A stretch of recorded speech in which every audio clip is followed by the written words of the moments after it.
सम्माननीय सभामुखज्यू र माननीयज्यूहरू, सत्ता तपाईहरुसँग छ, तर यसको मतलब यो होइन कि जनताको प्रतिनिधित्वको आवाज नै नसुन्ने भन्ने होइन। म स्मरण गराउन चाहन्छु, भाग्यले भनौँ या दुर्भाग्यले भनौँ, अघिल्लो पटकको संसदमा तपाईहरु 20 हामी 14 थियौँ।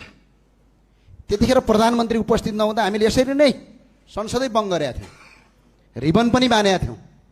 तर आज नीति तथा कार्यक्रम भनेको राज्य सञ्चालनको दिशा, प्राथमिकता तथा जनतासँग गरिएको प्रतिबद्धताको दस्तावेज हो।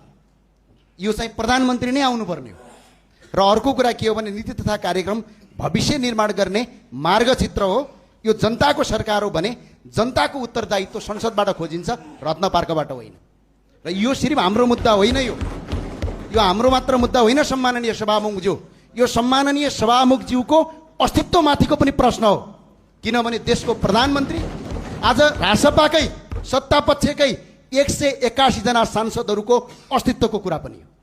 यो संसदमा नीति तथा कार्यक्रम जस्तो महत्त्वपूर्ण चिज प्रधानमन्त्री यहाँभन्दा बिजी कहाँ हुनुहुन्छ? यो संसारको कुनै पनि देशमा छैन। नीति तथा कार्यक्रम सरकारको प्रमुखले नै सुन्ने पनि हो, जवाब दिने पनि हो, प्रस्तुत गर्ने पनि हो। यो संसदीय अभ्यास यही भन्छ। अघि सम्माननीयज्यूले पढ्न खोजिराख्नु भएको थियो 38 ले के भन्छ? हाम्रो प्रचलन के छ? प्रचलनमा प्रधानमन्त्री बिरामी हुनुभयो, प्रधानमन्त्रीले मुलुक छोडेर बाहिर जानुभयो, त्यस्तो अवस्थामा मात्र प्रधानमन्त्रीले आफ्नो मन्त्री तोक्ने। प्रधानमन्त्री सिंहदरबारमा बसिराख्नु भएको छ कालो चस्मा लाएर।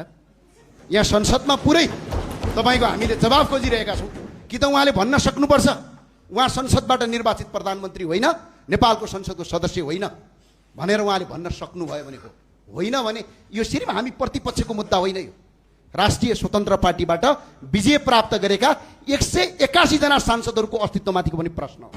किनभने यो संसदमा नीति तथा कार्यक्रम हो, हामीले कुनै विधेयकमाथि छलफल गर्न प्रधानमन्त्रीलाई डाकेका होइनौँ। त्यो भावना सम्माननीय सभामुखज्यू म छोट्याएँ। जसरी पनि हुन्छ प्रधानमन्त्रीले अस्ति पनि राष्ट्रपतिलाई प्रधानमन्त्रीले पढ्न दिनुभयो, राष्ट्रपतिले पढ्दै गर्दा त्यही भएर सम्माननीय प्रधानमन्त्रीज्यूलाई संसदको रुलिङ गरियोस्, नीति तथा कार्यक्रममा उपस्थित भइयोस्। योभन्दा ठुलो काम नेपालको कुनै पनि हुन सक्दैन, योभन्दा ठुलो काम केही पनि हुन सक्दैन। आफैले ल्याएको नीति तथा कार्यक्रम आफैले सुन्न नसक्ने भने यो नीति तथा कार्यक्रम कसले ल्याएको, यो प्रश्न उठ्छ। हस्, धन्यवाद। जय राष्ट्रपति, जय नेपाल।